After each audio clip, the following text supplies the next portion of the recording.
Hi, licensed investigators. Mike Evans from the Australian Security Academy with the most watched episode of Spy Curious in Australian history because of the massive interest of this program in Victoria and the relevance of it to what is happening in private investigation licensing and government regulatory compliance in Victoria in June 2024. For those of you that missed it last week, we told you about a job vacancy available at Worksafe Victoria. Now that's great. This person's going to be in charge of complaints and issuance of instructions and appointment of investigation agencies to the panel membership firm in Victoria. So it's a very well remunerated job at $153,000 a year. And you can read all about it on Seek, or you can go to the Australian Private Investigator Jobs Vacancy page, which we have here, Australian Private Investigator Corporate and Government Investigation Jobs on Facebook, where you can see 30% of the jobs that are advertised each week. Now, the big thing about this Worksafe job down in Victoria was there were some conditions. So firstly, you had to have a Certificate 3 in investigative services as a minimum requirement. Why is that? Well, if you don't have that, you won't know anything about workers' compensation investigation. You wouldn't know what's important in investigations if you haven't studied Certificate 3 in investigative services, CPP 30619, and obtained your private investigator's licence. In this case, it would have to be in Victoria. So as a licensed inquiry agent, they also want you to have a diploma or a certificate for in government investigation. Now that makes sense because Worksafe is a government department. They want you to know what you are doing in that role that's vacant at Worksafe in Victoria. Very good work, Worksafe. Very good that you have those conditions, but what made me tear my hair out was the next two conditions. They singled out and funneled that person's application to being a member of two professional bodies only. One, the Association of Certified Fraud Examiners, that's fine, perfectly okay. The other one, membership of the Institute of Professional Investigators. Now, Worksafe Victoria has a $6 billion income, and you can see that on last year's financial statements. So they're a little bit out of touch with reality about remuneration for investigation firms and remuneration for licensed private investigators. And they earn enough money to pay more, but they're highly reluctant to do so. It's a strange situation given that's the income of Worksafe in Victoria. Now, they want you to be a member of an industry association. Why is that? Well, industry associations conduct continuous professional development. In Victoria, the analogy would be you play footy, and of course you play footy every Saturday, but you go to training on Tuesday and Thursday to hone your skills and keep up your fitness. And that's what they do at professional industry associations. Now, the AIPI, who they recommended that this person be a member of, have a lot of presentations by ex-cops. A lot of presentations by ex-cops. Even the ex-cops in the room get really bored really quickly. So CPD has to be relevant. At the Academy of Investigation, Risk and Loss Adjusting Professionals, we have over 93 weeks of CPD.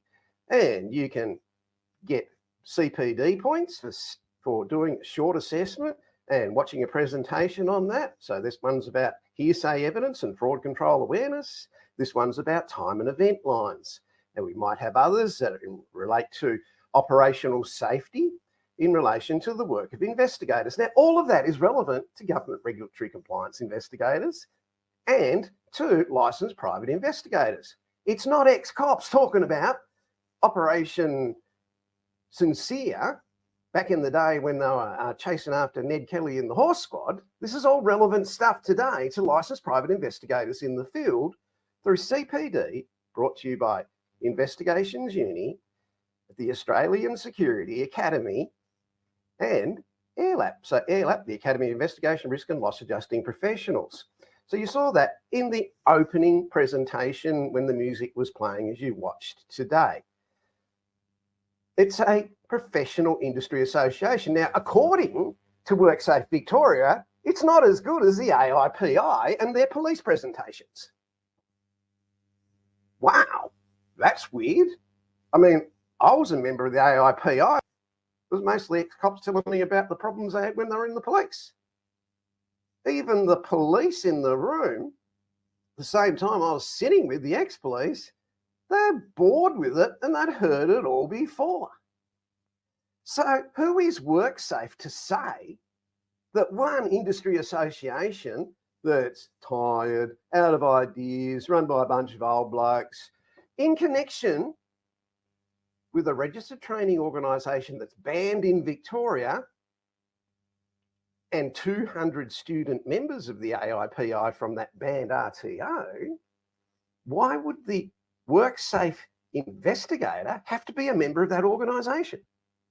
Can't be a licensed private investigator in Victoria, be a known associate of someone with financial control in the Queensland section of the AIPI without listing that person as a known associate, and therefore the 200 student members as well would have to be listed in a renewal application. Worksafe have got a major problem here. It is a public relations disaster. Worksafe, in order to protect themselves, have a code of conduct for private investigators. And you can jump on their website and you can download that. They also constantly disseminate information about private, not police, not ex-police, none of that, no, about private investigators and what they do. Here's an example. So the role of independent investigators at Worksafe is to validate facts, ensure fairness, maintain integrity and efficiency of the workers' compensation scheme. But they want you to join an industry association.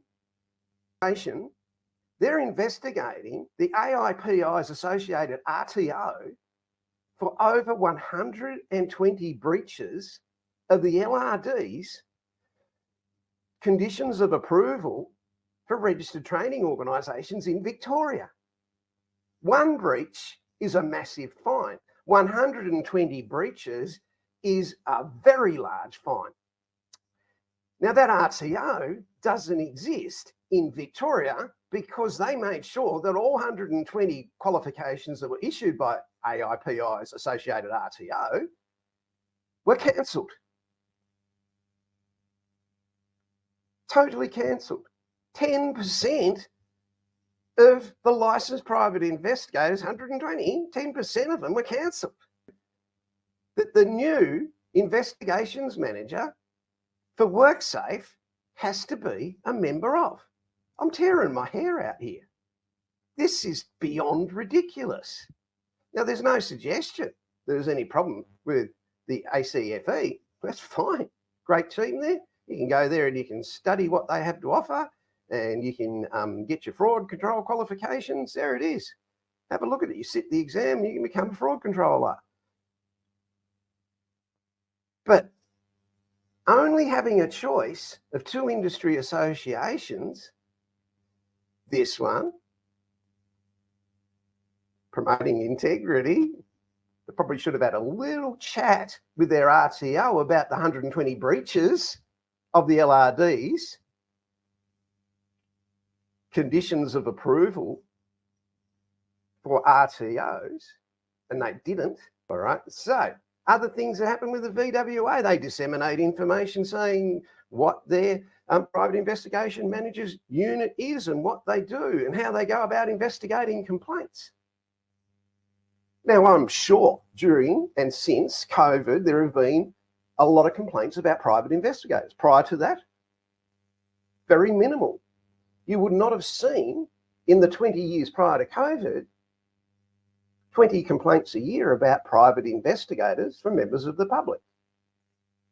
Probably might have been a few complaints by private investigators about other private investigators. That's just vexatious. Who cares? That happens in carpet laying, in budgerigar breeding, okay, high stakes stuff like that, and private investigations.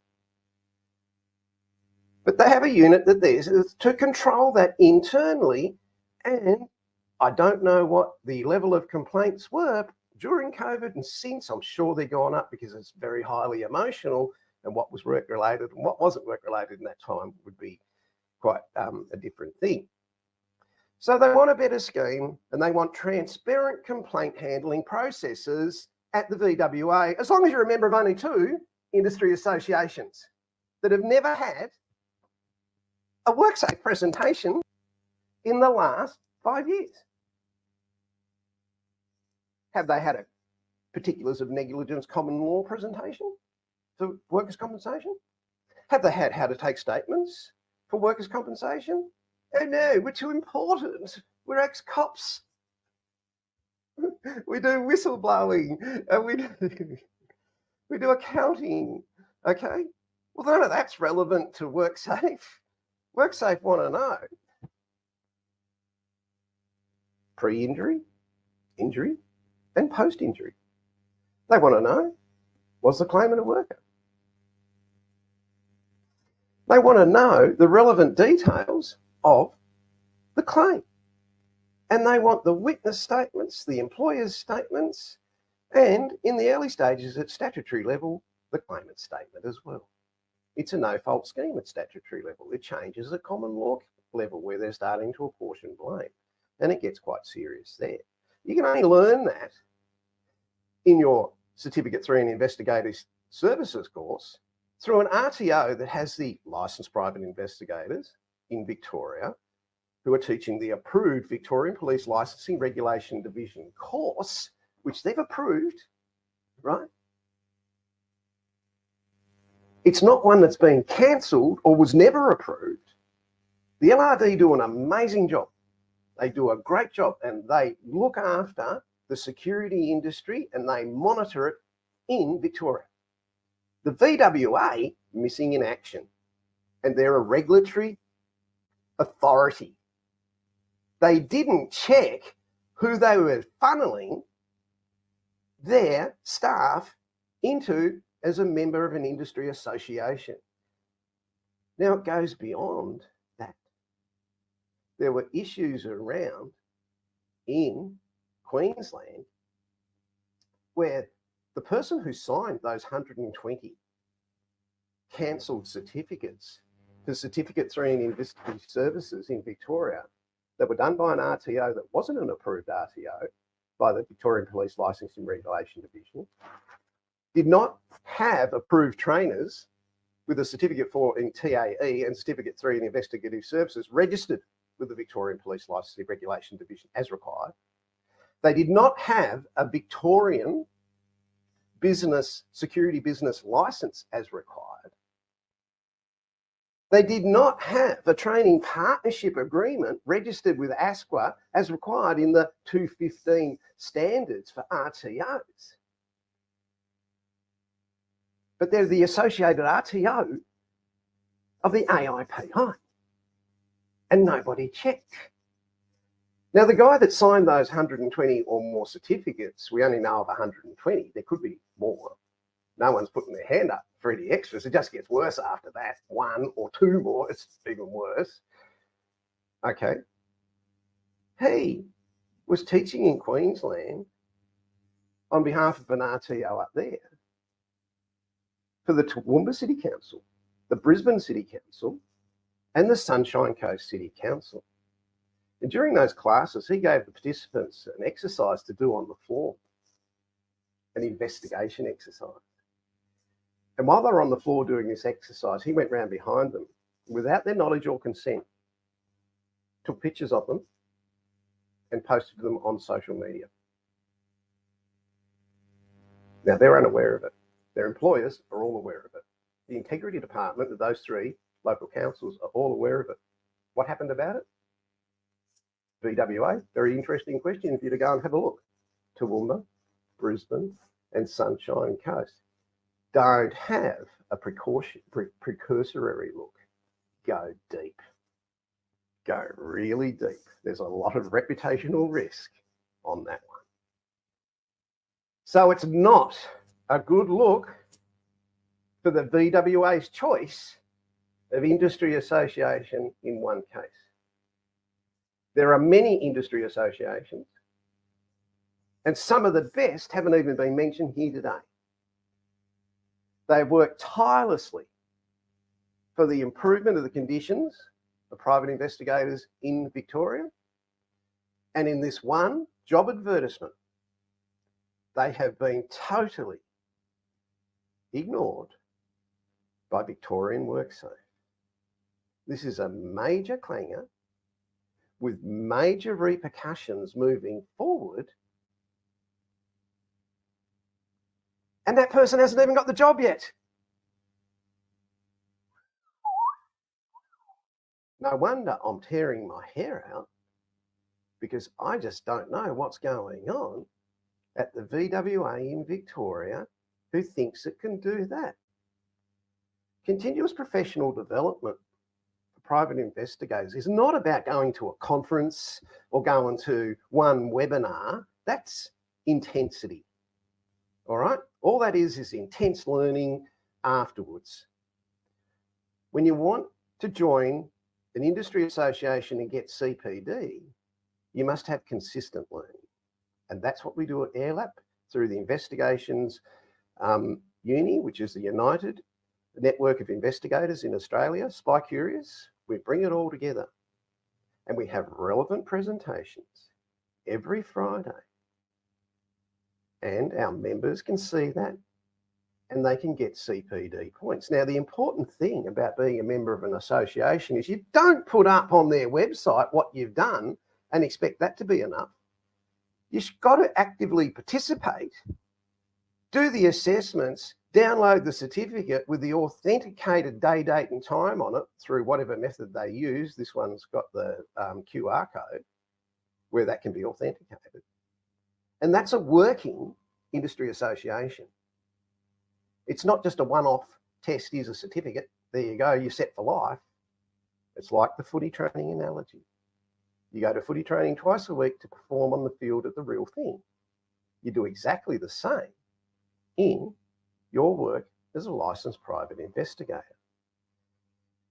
Can the Victorian Police prosecute an RTO that exists in another state? Yes, they can. It's an extraterritorial matter that they're looking into as part of their investigation. Like I say, under-resourced human resources-wise, underfunded, and here are the VWA with $6 billion income a year saying you've got to be a licensed private investigator and you've got to stick with all the rules because it's part of our code of conduct requirements that everybody sticks with the rules, blah, blah, blah, or et cetera, in Victoria. Well, the police have the licensing applications and approvals, that sort of thing, and they do a very good job at the Licensing Regulation Division. The VWA could give them 50 million, wouldn't even hurt in their $6 billion income, and they can clean up stuff like that and avoid similar issues like funneling their staff to an industry association that's got an association with an RTO that's had 120 private investigator qualifications and or licenses rejected and not renewed in Victoria. I'm Mike Evans from the Australian Security Academy. You've been watching Spy Curious, episode 268. We'll be back next week with episode 269. See you then. Thanks for watching, people. Enjoy your investigation week.